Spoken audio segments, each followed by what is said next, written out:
Well, hello everyone. This is Warren Berry from Instinctive Solutions, and today we have our guest Mark Heise, and we're talking to people, remarkable people who are doing amazing things, and they're leading the charge of generosity. So our good friend Mark here is the president and CEO of Rebellion Brewing Company here in Regina, Saskatchewan. He has won international awards for his beer. He's the only Canadian to win the International Home Brew Award, not once, but twice. He has brewed beer in Australia. He's been featured on ABC, which would be the Australian Broadcasters Corporation Down Under. He is a certified beer judge, a certified barbecue judge. This guy's got some mean taste buds. And the interesting bit is he was an accountant, an IT executive. He was a numbers guy. I found out he's a rock star. He plays in a band. We know he's a member of Tech Canada with the group with Linda Allen Hardesty, who's a wonderful person from Tech Canada. Give them a shout out. And Mark's just an all-around nice guy. I mean, this guy's he's kind of a big deal, right? So Mark, I want to welcome you to the Better the Pond Pondcast. Oh, the privilege is all mine. I'm excited to chat today. Excellent. So Mark, you were once a gosling. Right now, here is a full-grown goose. You're full of knowledge and wisdom and experience. So, Mark, I want to know your backstory. Like, what took you from being a gosling to leaving the nest, and what's got you to where you are today? Tell me your story. Well, it all starts and ends in Regina, which a lot of folks seem to be surprised that I've spent most of my life in Regina. I lived in Calgary for 6 months, which is, I don't think that even really counts. So it's kind of cool. It's a homegrown story. It's a true story. There's nothing too exciting. I don't think there's anything too exciting, but I don't know. I grew up like any other kid here, and heavily involved in sports, all this stuff. I enjoyed music. I never played music. I was too busy playing sports, doing all that kind of stuff. But yeah, once I kind of got got out on my own, started doing my own thing. I got really excited about music. Really got involved in punk rock. And that's where, you start reflecting upon things. I don't know. I didn't think I was weird when I was young. I just thought people didn't understand me. And yeah, I guess maybe I am weird or a little different. But anyway. So I got to stop you there for just a second, because this is going to go right away. You're running into a segue already. So I have to know, right? Being from Regina, right? And I'm from Regina as well, right? North of Dudney, south of Dudney. Oh, NOD all the way. Yeah. NOD great. All the way. Yeah, I didn't make the mistake of going to Luther, but I went to Luther College, which was great. It's a private high school, and a lot of kids from the South End, and nothing wrong with being from the South End, but it was very clear who was from the North End and who was from the South End. You could tell by the cars that we drove, and those of us that also all had part-time jobs. I was a dishwasher at Greco's, which I guess was in the South End, and I sold stuff at the Rider games, concessions, and I washed semi-trucks and just anything, so it was a great upbringing, that kind of blue collar, working class type of a thing. I'm really proud of that. I definitely learned a strong work ethic, and so that was fantastic. So to our listeners, what? So just so people out there, I mean, people listening from all over the world. So we won't go into the big NOD, but north of Dudney. So, but describe to me someone who was south of Dudney, a South Ender. What did they drive? Because you obviously made the very clear cut, right? And someone who's north of Dudney, what did they drive? Tell our audience what the distinction was between the two sides of Regina, Saskatchewan, Canada. Well, there's definitely a lot of new cars in the parking lot for the kids that lived in the South End. We were just talking about it last week. I've been out of high school for 25 years, but there was a guy that drove a Bricklin. That's a pretty rare collectible car. It had the big the doors that would open up like a DeLorean, Back to the Future, that sort of stuff. No one from the north of Dudney drove that. So north of Dudney, I had a 1984 Thunderbird, and that was in the mid 90s. And some people think, Thunderbirds, those are really cool cars. By the 1980s, those were not cool cars. They were plastic, gutless junk. But hey, I loved it. It was my car, and it was pretty sweet. So it got me where I needed to go. I could go and wash my dishes at Greco's, and go and have some fun as well. Drink some beer. Always loved beer.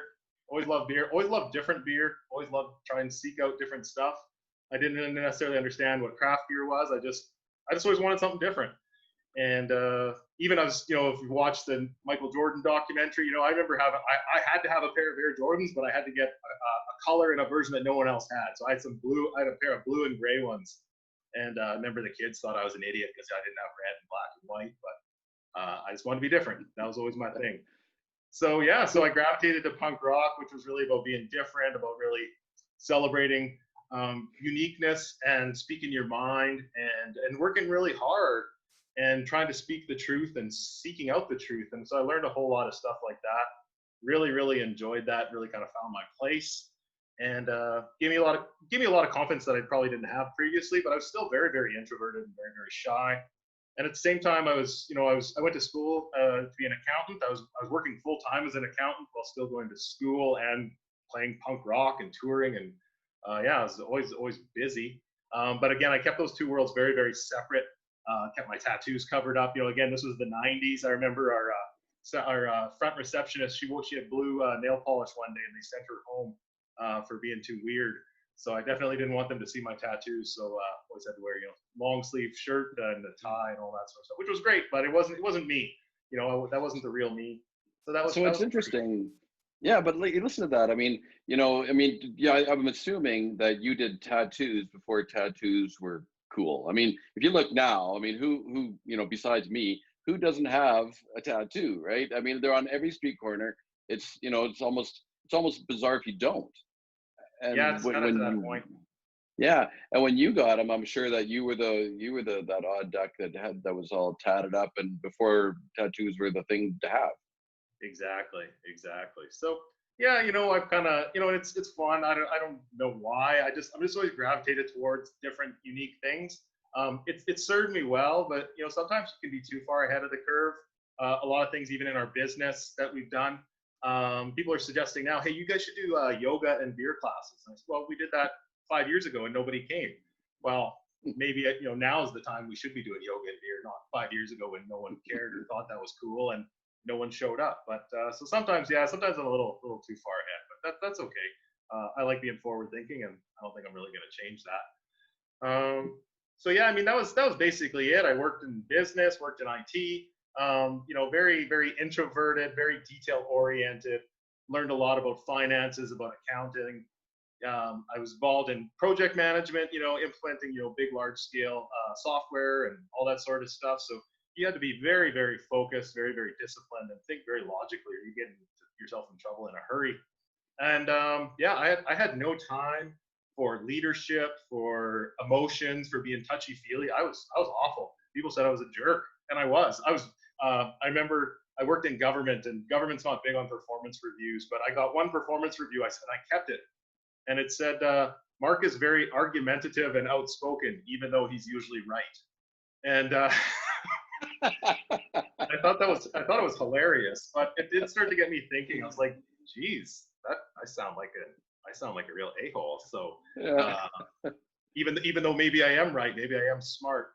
So I started thinking about that. But yeah, so like you mentioned Tech Canada and leadership, and so I always avoided all those. You'd have like the professional development days, and I would always just schedule a vacation day, or I would schedule a trip to go to Saskatoon and do some work so I wouldn't have to go to those. But about 10, 12 years ago, finally went to one, and kind of realized that this was a huge blind spot, and I wasn't tapping into that emotional side, and it was frankly part of it was holding me back career-wise, frankly, because I wasn't learning or paying attention to those leadership skills that really are the differentiator that I think about. From just, anyone can be technically proficient. You can go on YouTube and teach yourself anything, but are you able to lead? Are you able to manage? Are you able to think of the emotional side? And that's when I really saw a huge difference in myself and all that sort of stuff. But the real kicker where I really started getting confidence was honestly when I met my wife. I met my wife in 1999, so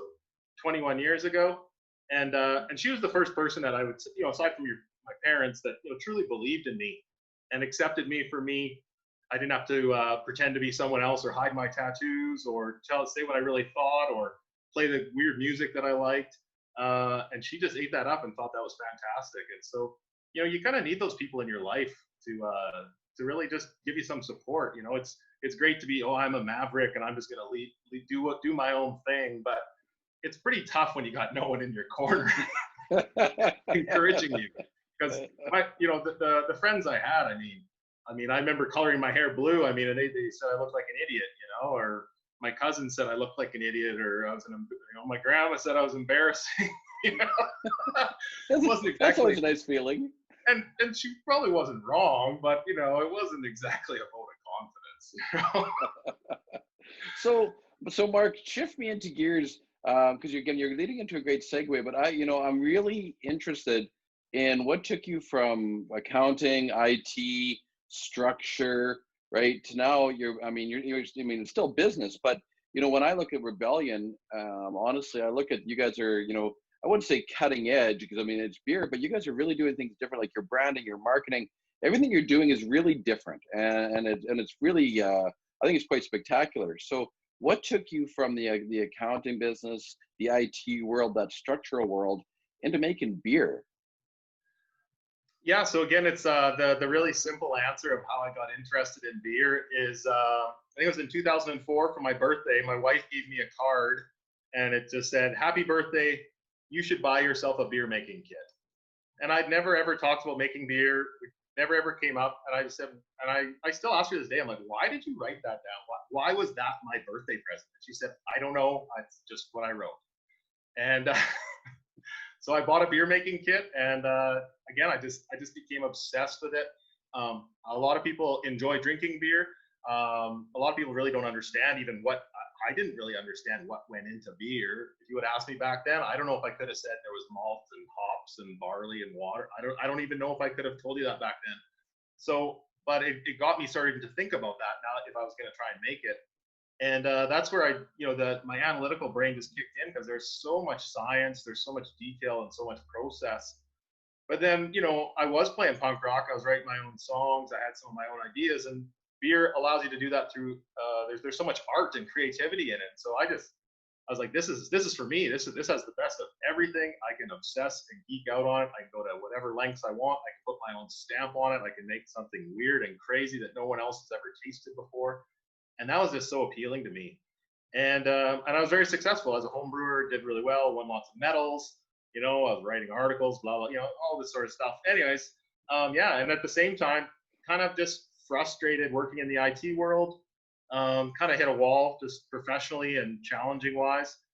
Also around that time, this was about 2010, my wife was diagnosed with cancer at that point. So she missed, she had to take a year off of work and go through treatment. That's, very scary stuff.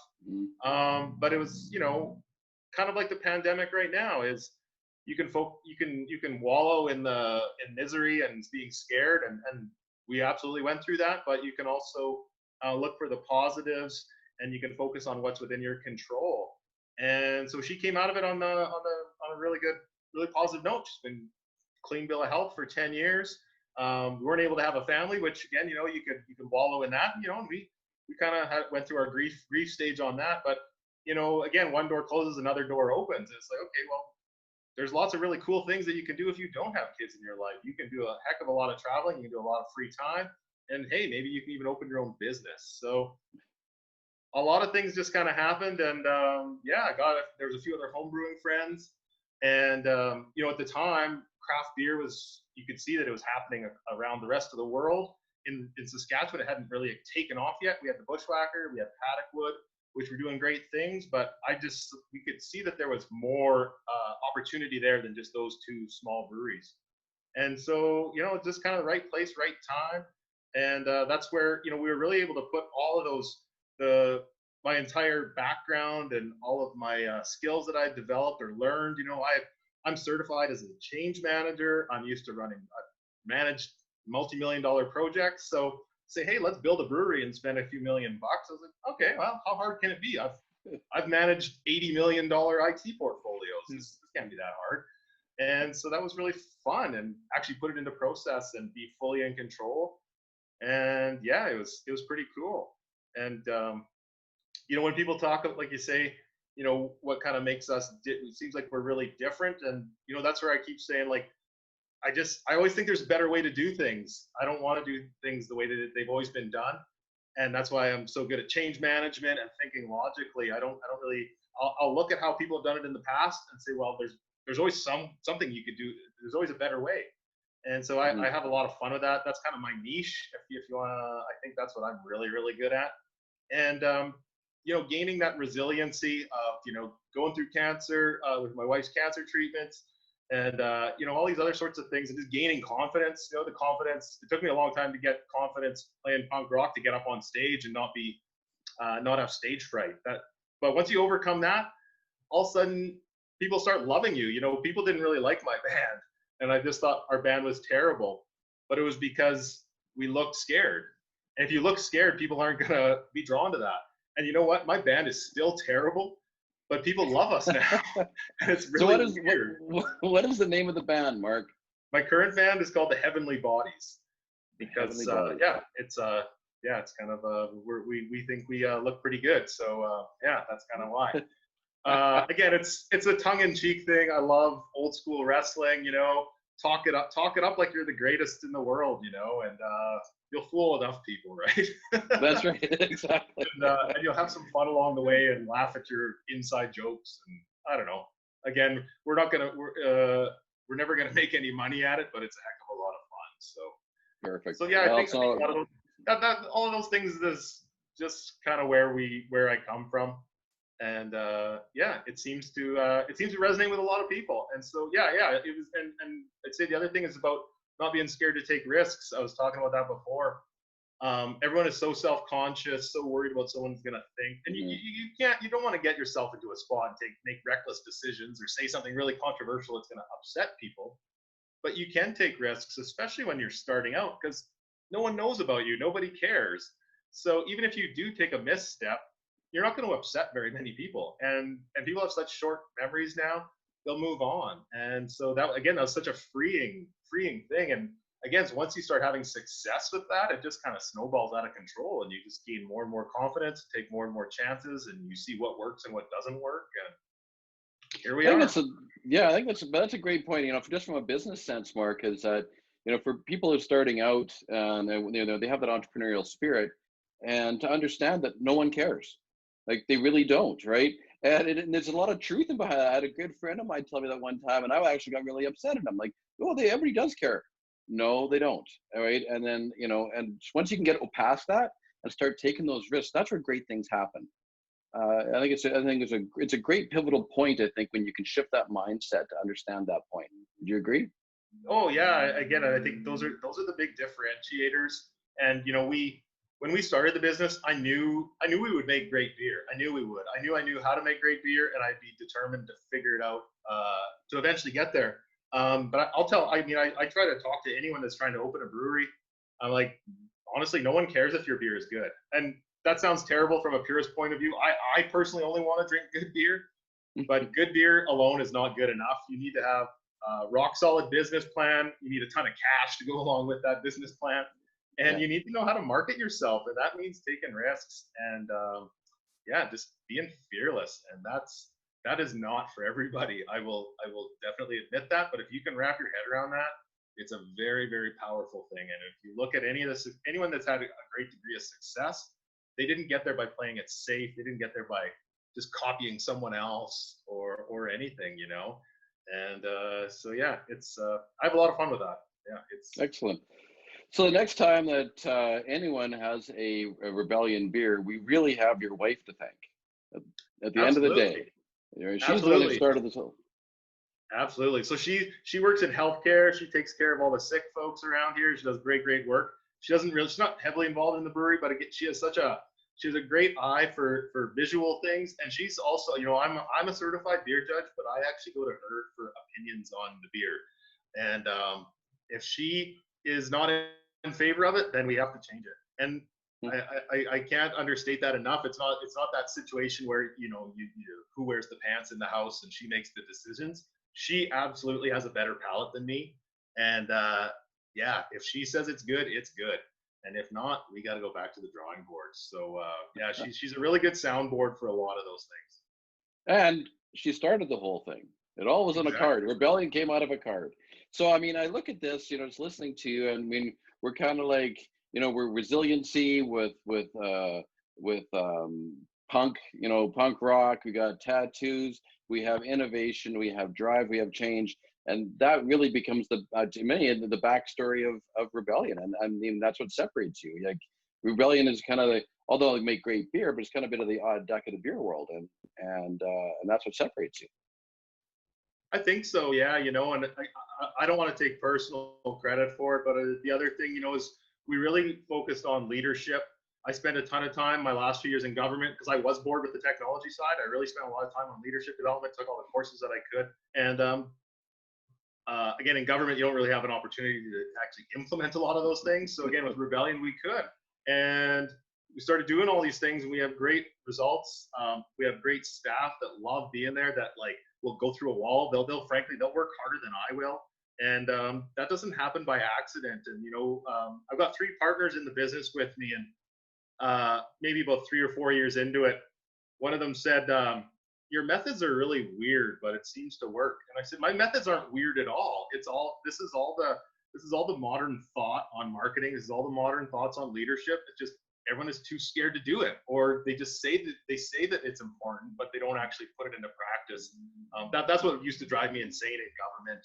Is they'd create these touchy-feely things about engagement, but they'd write it down on a piece of paper, and then they thought that meant that they had created employee engagement. Well, a little bit more involved than writing it on a piece of paper. So I like to walk the walk and talk the talk and all that sort of stuff. And so I think that's a huge differentiator. And again, some folks have said they're jealous or this or that, or Mark's too aggressive. And there's a method to my madness, I guess. And that's going to lead us right into my next question to you, Mark. This is the perfect segue. So I personally believe that we're all odd ducks, right? We're all misfits. So can you tell me about a time where you didn't fit in? I mean, you kind of led into this already, but when were you really different? Like, what did you do to stand out? What made you? I mean, I want the details of what makes Mark that odd duck, that misfit, that you just see things from a totally different perspective than the status quo. That's a really tough one.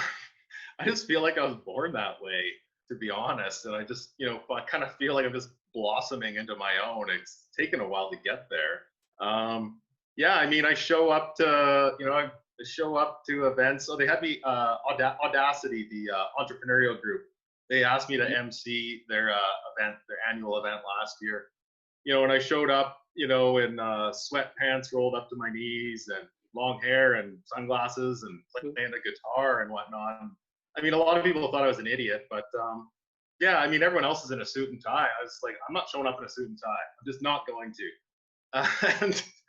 And I think that's where you get some of the fearlessness comes in. Is there's a Hank Williams III is a country singer.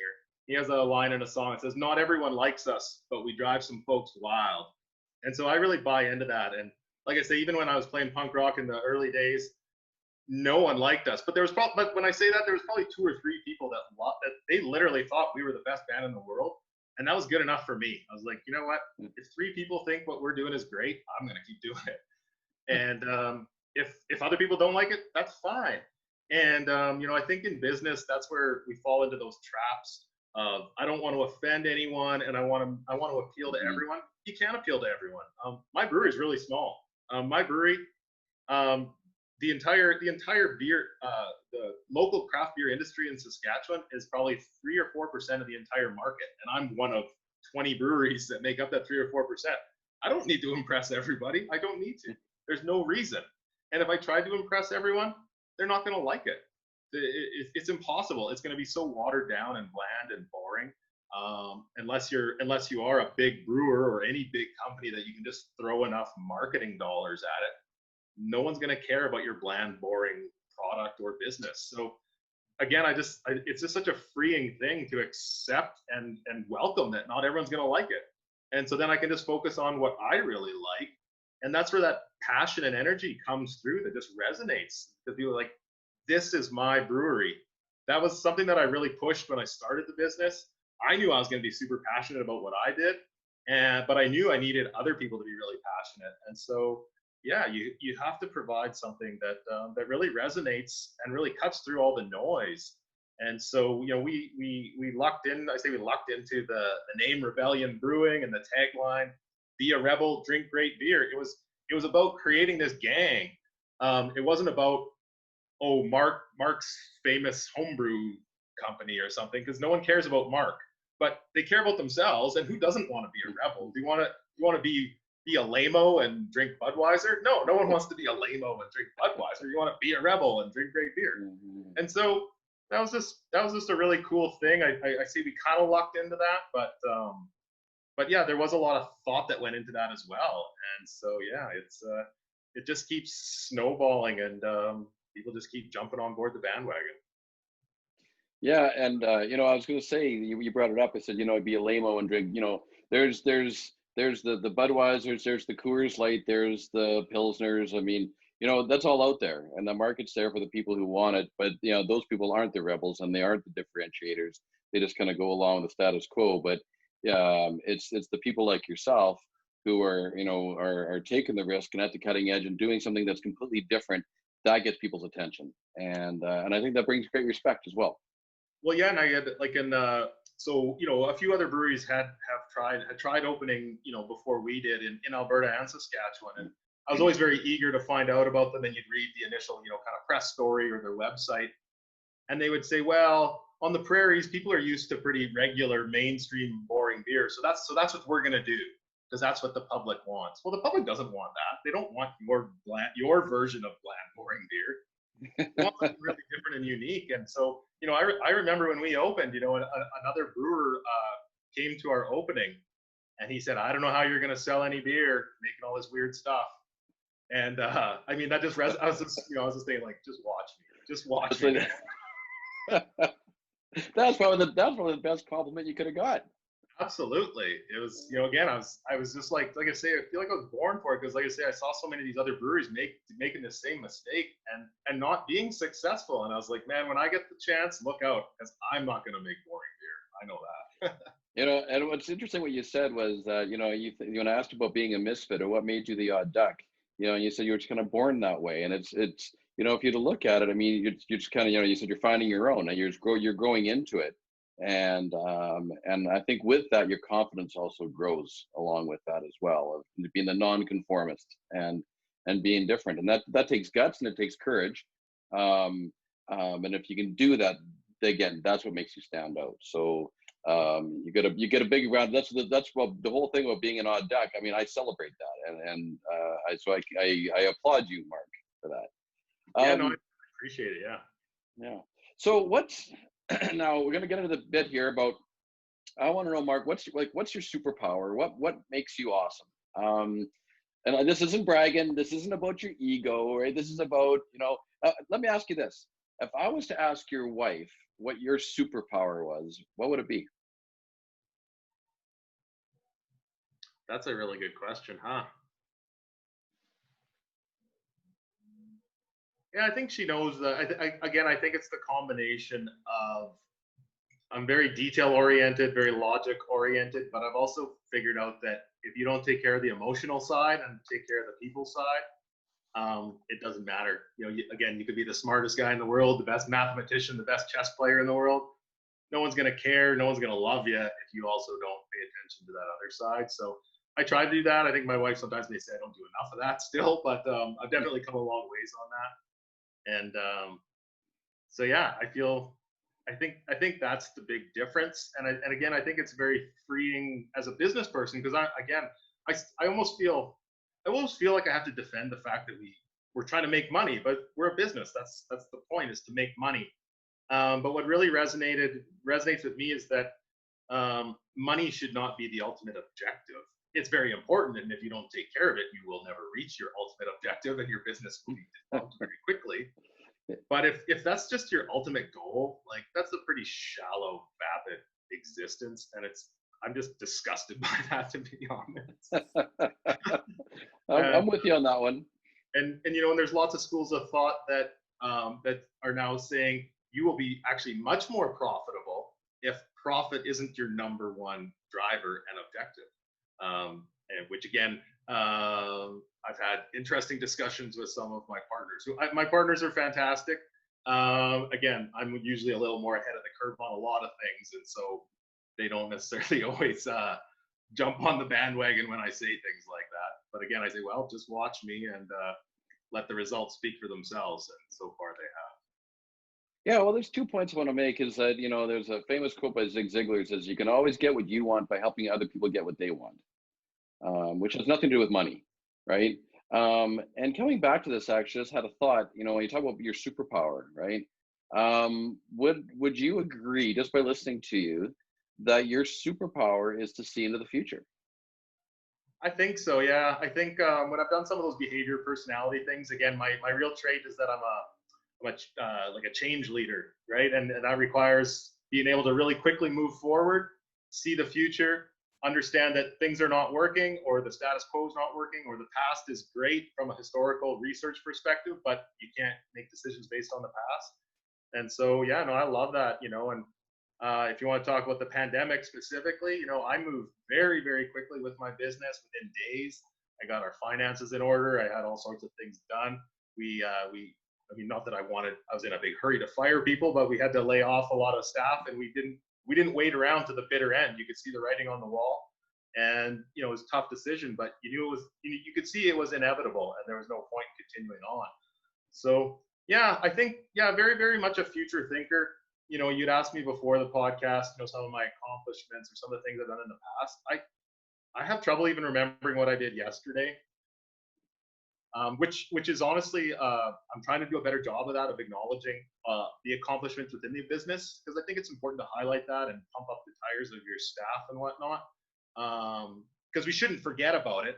And I'm very, very proud of a lot of our accomplishments, but I'm always, and it's not that I'm not satisfied or content with our success, but I'm just so much more engaged and excited about the future and what new things. And even in the pandemic here, on Twitter one day, I said, I can't, there's so many opportunities. I said, the future looks bright. And another brewery from Winnipeg said, really? It's like, yeah. Yeah. And, they're good friends of mine and I love them, but, yeah, they clearly had not moved as quick. They hadn't moved as quickly through processing the pandemic and the here and the now, and weren't able to quite see the opportunities that are going to be there for those that are ready for it. Well, you could have been driving in your Ferrari while they were driving in their 1976 T-Bird. Exactly, right. And so, yeah, again, I'm not just trying to pump my own tires. I have lots of faults and blind spots, but yeah, again, we're always, even right now, like we're planning out beers for Christmas next year, and that sort of stuff. And it maybe seems ridiculous that in the middle of a pandemic you're doing that, but that's how we've been successful. And that's how we've made had so much success, is because we don't just sit around and wait for things to happen. Well, and I think that, you're just being very smart and you're using your superpower. That is your superpower. And exactly. And like even putting it to good use. A few weeks ago, a retailer contacted us about a summer beer program, and I was already laughing. I'm like, no, it's like we planned out our summer beers like last November, and then I read the details of their summer beer program, and the beer wasn't going to go on the shelf till the end of August. I was like, are you kidding me? Like, man, you missed out on summer, dude. So we elected not to participate in that summer beer. A little behind the 8 ball on that one. Yeah. So, hey, Mark, can you tell me about a time in your life when someone did something for you that left a mark, that left an impact on your life? Well, there's tons of them. I always try to tell different stories at different times instead of just saying the same thing over and over. It doesn't mean one is more or less important, but just try to mix it up. Today, you know what, I would say the most important to me would be the day I asked my dad to help me out with the funds to create Rebellion Brewing. So my dad is, again, great guy, born and raised in Saskatchewan, grew up with, parents that had lived through the Depression and the World Wars and all that, and very, very timid, very, very risk averse, always planning for a rainy day. And he was an accountant, and a very, very good accountant. which again makes you typically very, very risk averse. And great, I've learned so much from him about managing money and accounting and the value of hard work and all that's great, but not such a great trait if you want someone to invest in an upstart business by people that have never run a business before. But so I remember the day I asked him I finally got up the courage to ask him on a Sunday. He was over, we were in my garage, and he was just about to leave for the day. And I think we ended up standing there for 3 hours because he just kept asking question after question after question about the business. And I had done my homework. We'd been working on a business plan for about a year. And, by the time he left, he sounded pretty convinced. And he wasn't, jumping up and down, that kind of overexcited, oh my God, this is the greatest thing ever. He was just processing all of that. And so, yeah, I mean, that was a big, big moment. Again, talk about a vote of confidence that your dad, who was always very, very conservative with money and investments and all that stuff, is willing to say, hey, yeah, I'm willing to help you out, and I believe in you, and I believe in your plan. Wow, I mean, that's still it still gives me goosebumps right now just thinking about it, and I don't want to let him down, and I can't wait until we actually make enough money that I can pay him back. We're close. One pint at a time. Yeah. Yeah, but that's a pretty cool thing, and he wasn't a craft beer drinker at the time, and I mean, he is so proud of our business, and not just proud of me, but he genuinely loves everybody at the brewery. And again, I said, he was the suit and tie accountant, pretty straight laced guy. He's got tattoos. He's got a Rebellion Brewing tattoo and this and that. I mean, it's pretty cool to see a guy like that. You can't teach an old dog new tricks. And I mean, he's loving life. He comes and helps us out at the brewery. He'll help can beer. He'll pick up garbage on the patio. I mean, again, just that kind of selfless attitude of, I just want to be a part of this. I just want to help in any way I can. And that's pretty incredible. I mean, he was a very successful executive for many, many years, and to to go out and do manual labor like that for nothing, frankly, that means a lot to me. So let me ask you this, Mark. I think this is fascinating because your dad was the straight-laced accountant, suit and tie, risk averse. Let's follow the path, and you're this crazy punk rock tattooed, long-haired rocker, misfit. How was your relationship growing up? And because it sounds like you're two different people. And yet turns around and he believes in everything that you're doing. I think that's a fascinating story. Again, I think everyone really wants to come out of their shell, and again, it's about confidence, and I mean, my grandparents, his parents were even more conservative than he was, so I mean, he was probably the rebel of the family, for him. But I don't think many people would have said that about Randy if you didn't know the rest of his family.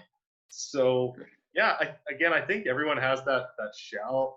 You just got to come out of that shell, and whatever it takes. And some people never do, and that's fine. But everyone's looking for that. That's what I mean. Everyone wants to be a rebel. Everyone wants to be viewed as kind of I don't want to say cool. Cool sounds a little empty and void, but yeah, I don't know. It's okay. And what I've always said about I think why some people are surprised to find out that I've really never left Saskatchewan is. Saskatchewan has always had that view that everyone should be really reserved, and you should be very you shouldn't be a braggart. A braggart is a bad thing, and it is. It's not good to be a braggart. I don't agree with that. But in business, people need to know about you, and so if you're going to create a business out of nothing in an industry dominated by multi-billionaire companies, you got to make some noise. And if you win an award, you got to tell people, say, I won an award because I make really, really good beer, and you should drink it. And so we just took that attitude that we're gonna just shout it from the rooftops, and not as bragging, but as to hopefully inspire and encourage other businesses or other breweries. Say, yeah, you should. Saskatchewan is the place to be. I remember the day I met the mayor of Regina, Mayor Fougere. And he was in the tap room with his family, and you know, again, he kind of wanted to know my backstory or kind of what we were out to do. And I said, my goal is that when people think of Regina around the world, they will think of Rebellion Brewing. And, you know, this was like our first year. And I think he kind of looked at me like I was a little crazy, but, and maybe that sounded a little cocky, but like set the goals high. And it's like, no, I want everyone in the world to know how great Regina is, how great Saskatchewan is. And I want them to think of Rebellion Brewing when they think of that. And so I think it's possible. It really is, and that's kind of a cool thing. And whether I get there or not, I don't know. But yeah, I've noticed a shift in Saskatchewan in general. You're starting to see people talk about stuff. We've done a little bit just pumping the tires of farmers. Again, farmers are very reserved, and farmers they'll tell you they do feel disconnected from city folk or from the rest of the world. They don't feel connected. And so our brewery's really gone out of our way to talk about farmers, and not in a plain, boring way. We say farmers kick ass. We say farmers kick ass, and they brew the best. They grow the best crops in the world, and we say that over and over. Well, that's a great way to win them over, but it's also the truth. They do grow the best crops in the world, and so we've had so much fun with that. Yeah, it's been really cool. Yeah, that's great. I mean, I think you hit a really important point though, Mark, because I mean, I think there's a big difference between bragging and confidence, or bragging and celebrating. And I think when you come at it from a place like you guys are, where you're seeing something bigger than yourselves, it's a much bigger picture. You're not bragging, but you're doing a great job and you're telling the world about it. It's not bragging. That's just being confident in what you do. And I think there's a big difference. And I think you're right. In Saskatchewan, as a rule, is keep your head down, and you don't want to have anything better than somebody else. And I think it's an old fallacy that we kind of grew up with. But times are changing, and I think that we need companies like yours to go out and celebrate and do things different and celebrate what the farmers are doing. And Saskatchewan is a great place, and I think you guys are a great representation of what Saskatchewan is about and can be. And I think we need to keep pushing that forward. Well, yeah, that's the real beauty of Saskatchewan being a little small. It is small, which means you do know everybody, and it means you can have an impact. And when I read stuff online, you don't see as much of it, but you still see it now and again. People say, well, I live in Saskatchewan. Saskatchewan sucks. Well, like, it's pretty small, so like you're contributing to that. If you think it's like you're not helping. But the really cool thing is that it's small enough that you can make a difference. You can make an impact. Your silly little brewery can get worldwide recognition. Yeah, so it's a pretty cool thing, and I really want to engage and inspire other people to do that. Again, I had the idea and the drive to open a business, and I want to see other people do that. And so I try to put myself out there. I've helped out lots of other people reviewing business plans for breweries, for restaurants, for butcher shops, for all sorts of different things, because I want to see them succeed. I want more cool stuff in this province. And yeah, it's an exciting thing, and I think that is part of that giving back, that selfless ideal. Yeah, that truly is about. That's the great thing about Saskatchewan is you are willing to help your neighbors and your friends and your family and all that. So that's a pretty cool trait. So, which is going to lead, man. Yeah, I tell you, you're the king of the segue. But I have to share this with you, Mark. I mean, so this is Ponder the goose, okay. And hi, Mark. And so if you see the map behind me, these are the places so I can scratch off where Ponder has been to better the pond. But he's done something for somebody else, and we're expecting nothing in return. My goal from Regina, Saskatchewan, is we want that entire map scratched off by the time I die, where people have done something for somebody else, expecting nothing in return, share the story, and then we've actually made the world a better place. And I want that to happen. Now, here we go in little Regina, Saskatchewan, Canada.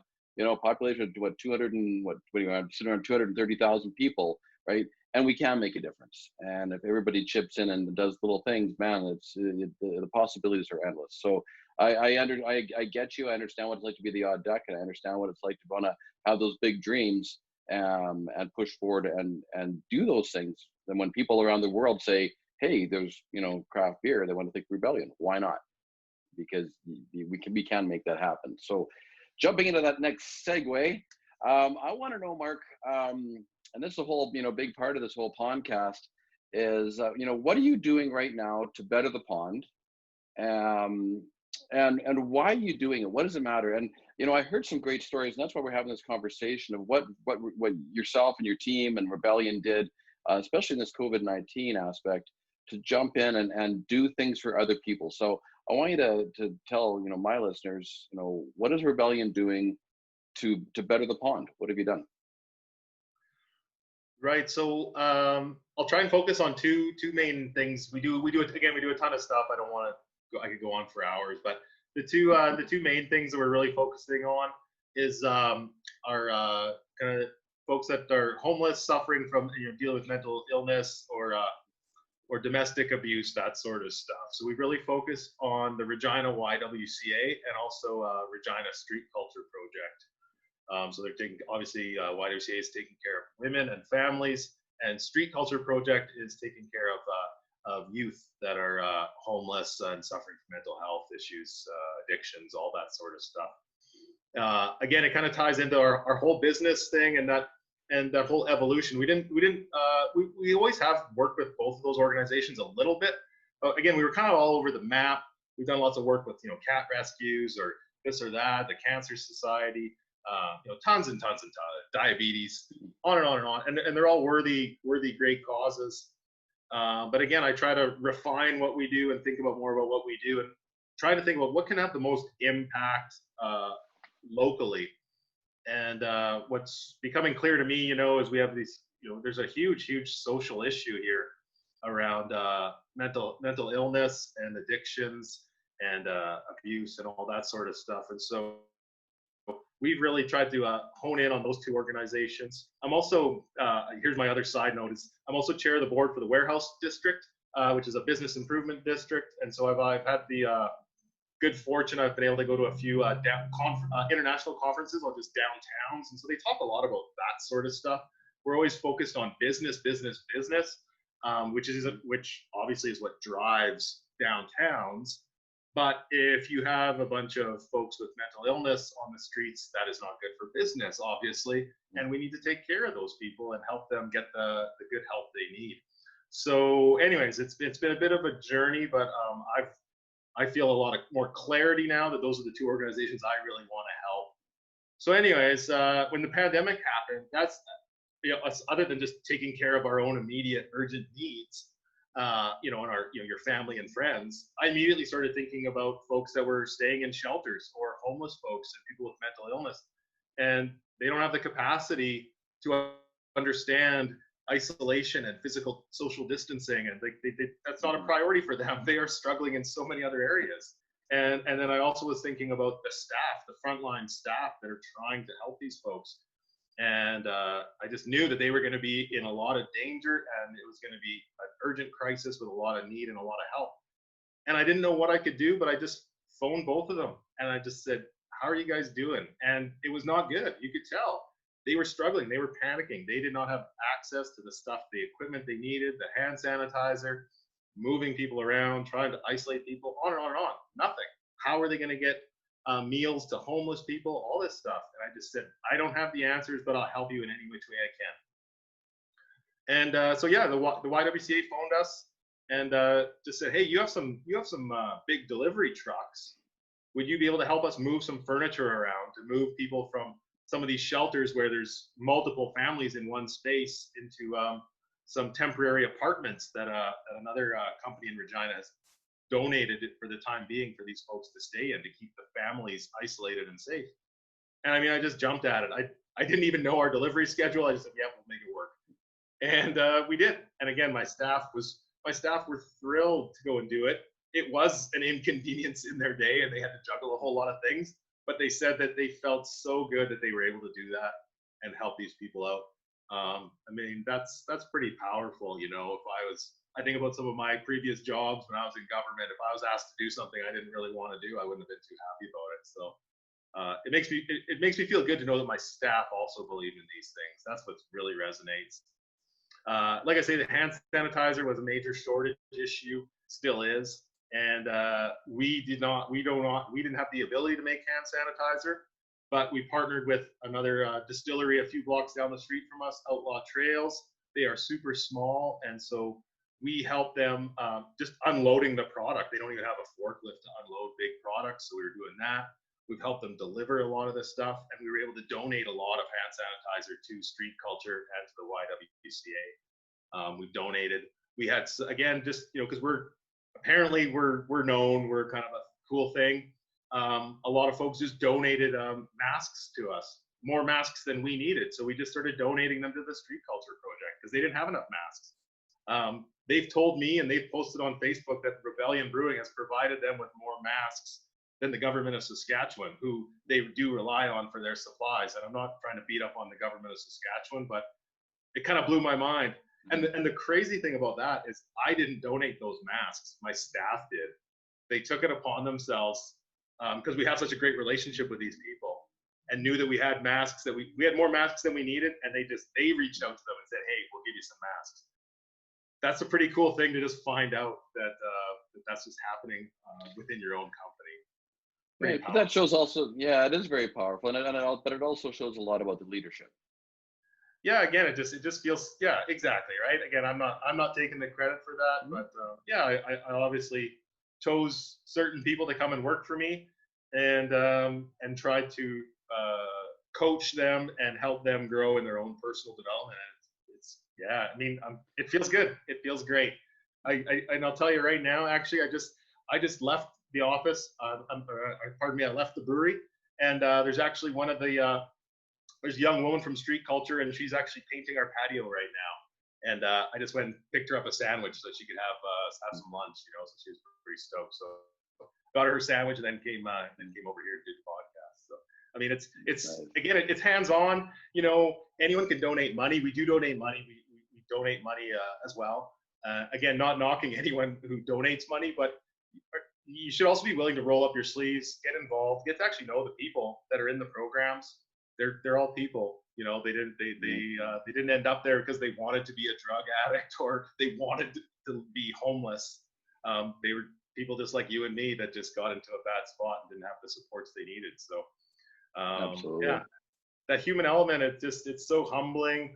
And yeah, again, I'm not saving the world, but yeah, it feels good. There's a lot more value to that than just counting the dollars in your bank account. Yeah, absolutely. It's much bigger than that, right?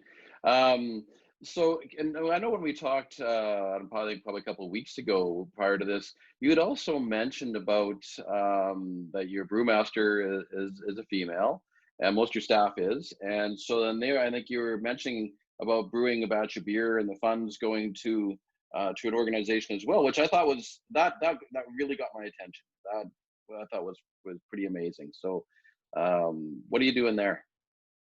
Right. So that was a partnership we did with the YWCA. So every year we brew a beer on International Women's Day, and we always donate a small portion of the funds. Again, we're successful, sure, but the actual dollars in our bank account are not that much. So when we do a charity donation, it's usually $1,500 to $2,000. We're still actually selling that beer that we launched with YWCA, and we're donating all of the proceeds to the YWCA. We're currently up to about $10,000. And yeah, hoping we can double that within the next month or two. So yeah, it's really cool, and the whole thing about the whole gender issue thing, especially in brewing, it's weird because there's some folks who think it's a non-issue, and then some folks who really do notice that it's still a really important thing. And so again, I didn't specifically go out to hire with a mandate of I needed a certain number of women, but our management team is over 50% female. Our brewmaster Vanessa obviously is female, and yeah, I mean, I just always wanted a diverse group of people. I want introverts, I want extroverts. It creates it creates conflict, but it creates really good conflict, really good results, really good ideas. If everyone just thought like me, it would be awful. My wife actually brings that up. My wife is very, very extroverted, very, very emotional, very very hands-on, whereas I'm more, thinking in my head a lot more. And it does lead to conflict, but it would be pretty boring if we were both the same and just, doing calculations in our head all the time. So here's so my yeah, here's my question for you. yeah, Here's my question for you, Mark. yeah. Is it conflict or is it synergy? Yeah, I think it's synergy, right? It's the I 1 + 1 = 3, right? If you got the right combination, is it's really powerful stuff. It's really cool, and again, that's where the logic in my head kicks in. Is population is roughly 50-50 male and female, and the beer industry has only catered to half the population for the last 100 years. That seems pretty stupid to me. I don't know.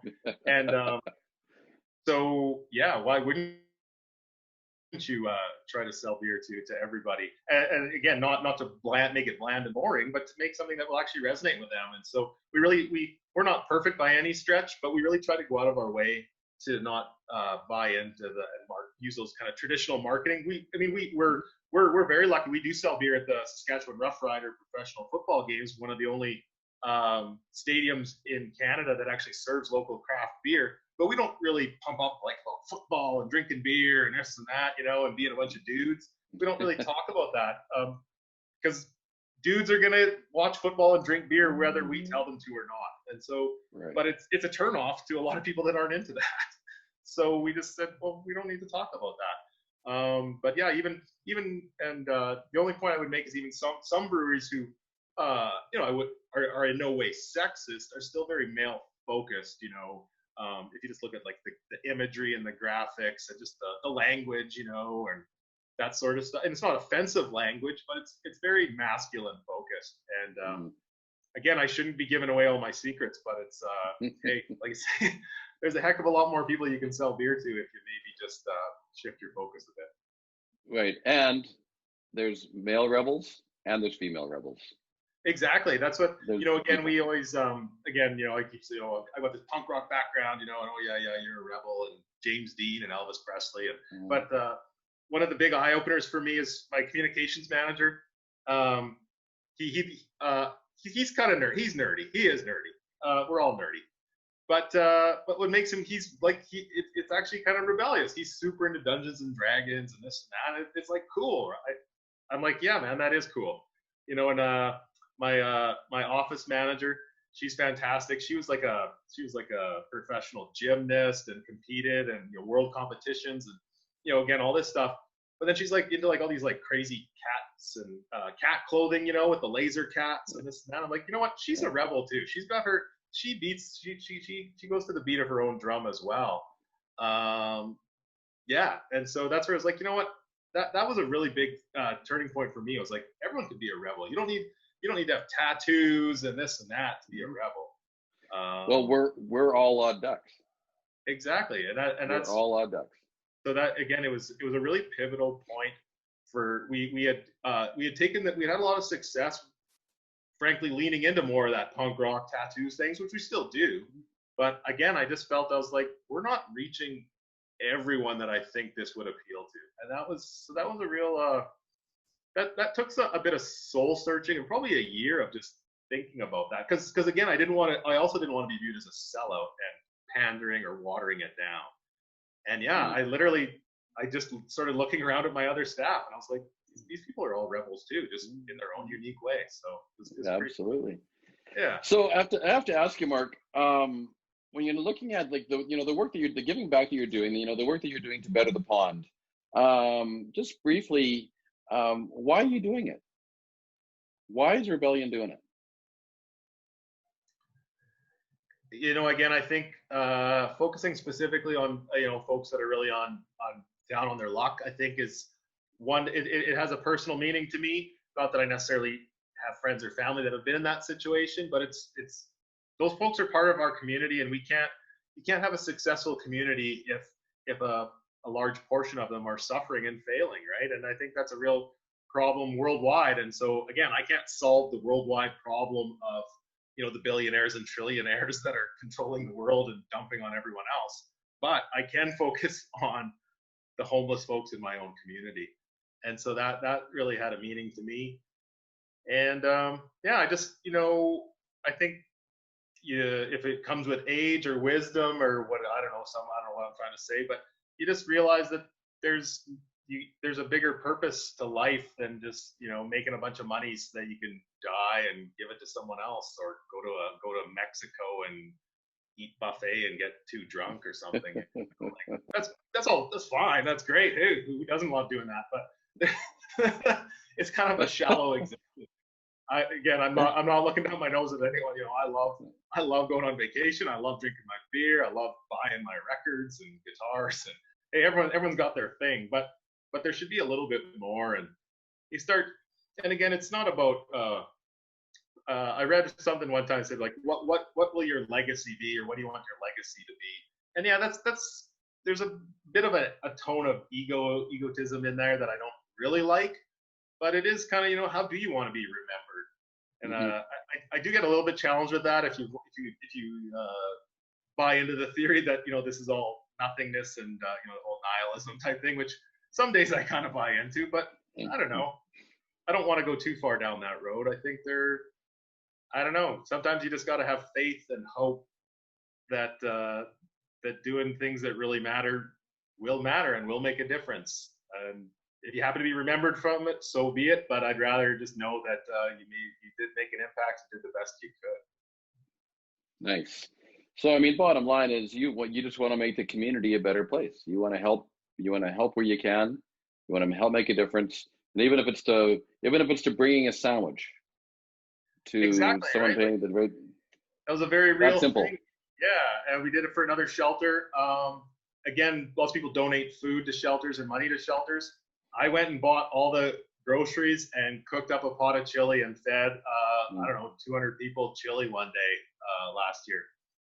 And again, it's not about me and about me feeling good inside, but it was about being about the humbling ability of just cooking a good meal for people and not expecting anything in return. And these people were coming in from the cold, and I mean, you could just see their eyes light up when they grabbed a warm bowl of chili and it was warming their hands, you know. That's pretty cool. Something so simple, right? That can make such an impact. Good for you. So Mark, so you were what does the future look like? If you were to paint me a picture of your golden pond, I mean, you know, we've been through such a trying time with COVID. Everybody's lives have been turned upside down. You know, where do you see things moving to? You were the sage. You're like the father goose on the pond, and you have all the wisdom. What do you see for our future? Well, I think, you know, a lot of things have sped up as a result of the pandemic. You know, the whole idea of working from home and home delivery and purchasing online, and there's good and bad to that. It is what it is. But you know, again, I think in what I would really like to see, and what has also happened, and I hope has a lasting impact, is the connection to the community. And I mean, there's no greater connection than the fact that you could get sick and make someone else sick, and they could die.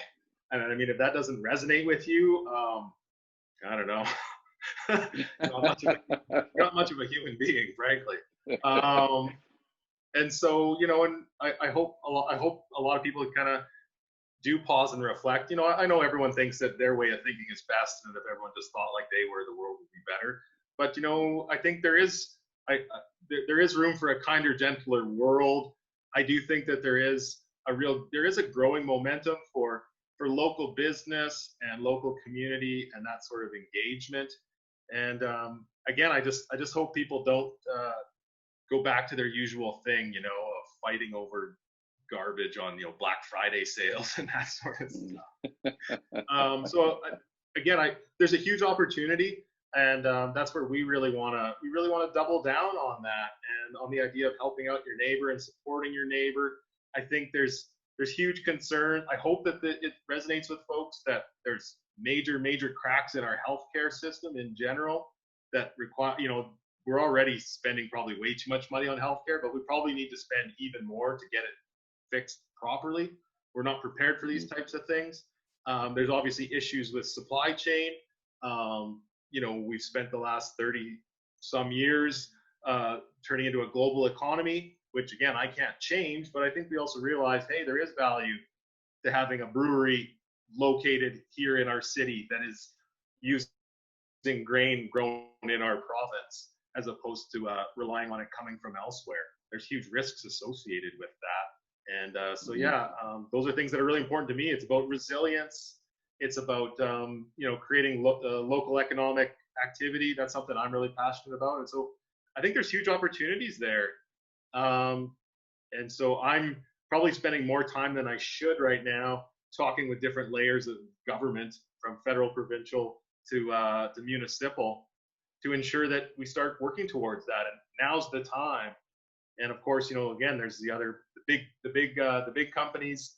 They don't want that. They don't want that. They don't want things to change. They want things to go back to the way they were, where they make ridiculous amounts of money, and they're going to be pressuring the government to make sure it stays that way. So I guess that's why I feel it's worthwhile trying to engage with government and to ensure that local business is not forgotten about, and all that sort of stuff. And so, yeah, it's an opportunity. I don't know if we'll be successful, but I'm going to give it my all.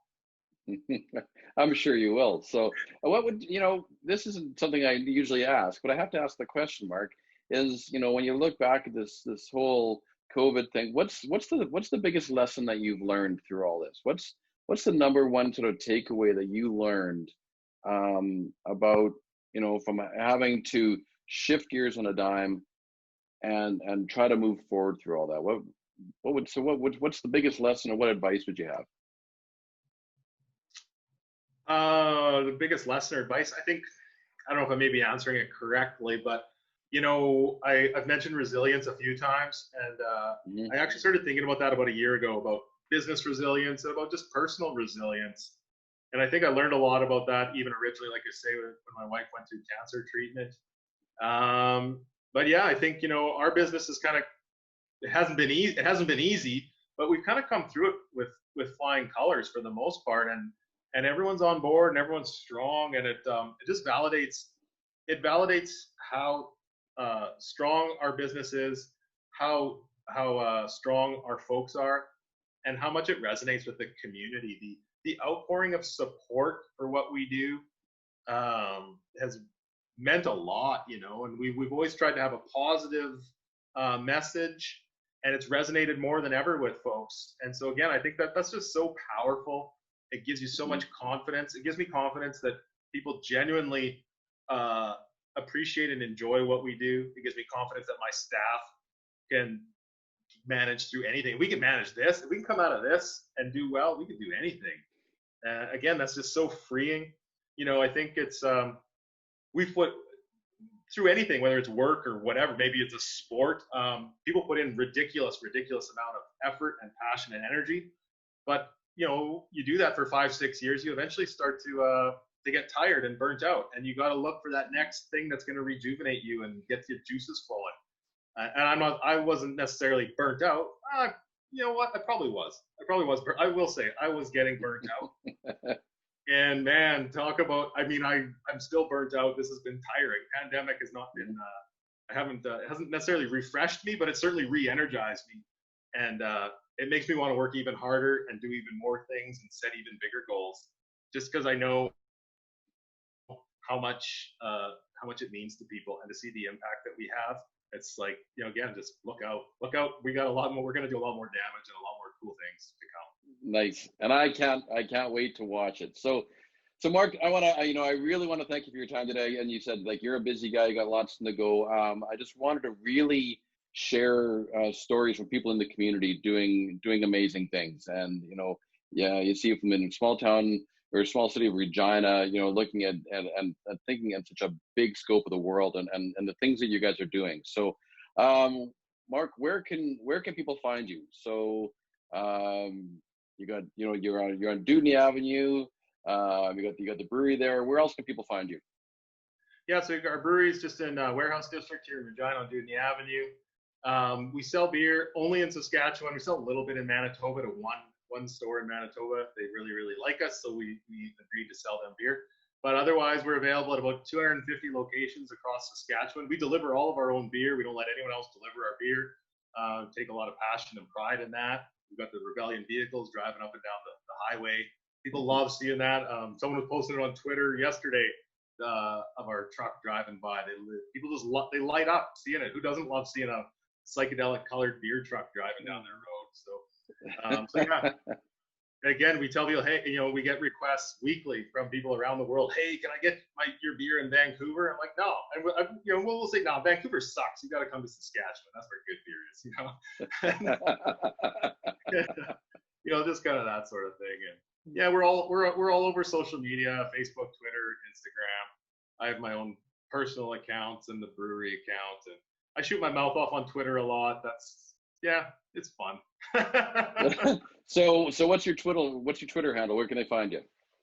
I think it's Mark the Brewer, which is a total lie because I haven't brewed beer in 5 years, but it's Mark the Brewer is my Twitter handle. Okay. And you also have your own podcast as well, correct? Yeah, we have the Rebellion Brewing podcast. We've done a little over 100 episodes. Again, people thought we were kind of crazy that we did that. And people are just loving it now. We're getting recognized. We're getting asked to speak about podcasts from a technical perspective, expertise perspective. And again, our podcast just focuses on telling cool stories in the community and across Saskatchewan. So it's not just about beer. Some people think, oh, it's just about beer, I don't want to listen to it. I guarantee you'll find something of interest. Again, you'll probably not want to listen to all 100. Maybe you will. I haven't listened to all 100, I'll be honest. But again, just kind of like what you are, there's always some cool stories to tell. And again, whatever influence or brand awareness we might have, if we can use that to shine a light on someone else, hey, that's pretty cool. Cool. What's your favorite beer? Right now would be our Golden Crush, which is our 4.5% summer IPA. It's really, really juicy. It's not bitter. Big, bright citrus taste. We're gonna have trouble keeping it in stock. I usually drink different beers all the time, but I have been drinking nothing but Golden Crush for almost 2 weeks, so it's pretty good. So I am not an IPA guy. Typically, I have an IPA like, I get that bitter hops. It just doesn't work. So would Golden Crush convert me? We hear that a lot on our Golden Crush. People say, you know what, I don't like IPAs, but I like Golden Crush. So yeah, it's definitely it is one that can appeal to a lot of people. I remember I served it at a Coulter Wall show in Saskatoon about 3 or 4 years ago when no one knew who Coulter Wall was. And so these people were not, craft beer enthusiasts, but we were giving out samples. This is our summer beer. And everyone there said, this is the best summer beer ever. They had no idea it was full of hops. They didn't know anything about it. They just knew it was amazing. And so that was kind of a cool little story I got to tell about Coulter Wall. Well, I'll have to try it out. Yeah. When do you guys open back up? June 8th is when we're government allows places to open back up. That's a Monday. We're not open Mondays right now, so it'll be the Tuesday. And yeah, we're really excited to have people back. We're probably only going to have people on the patio to start with, but it should be great. Looking forward to seeing friends and family and regulars, and it's gonna feel real good. Excellent. So all the listeners, right, and if you're not from Saskatchewan, come to Saskatchewan. Be a rebel, drink great beer, support Rebellion, because Rebellion is supporting the community, and it's all just a trickle down effect. So, Mark, thank you again for your time today. I love what you guys are doing in the community. I will definitely support you any way that I can, because I think you guys are just doing great things. So, so good on you. So, and if anybody out there knows of anyone else who's doing, things to better the pond, please let me know. I can be reached at warren@instinctivesolutions.ca. And thank you again for listening. We're having a great time here together. And again, this is Warren Berry signing off, where we're going to take you beyond the pond to better the pond, because we're better together.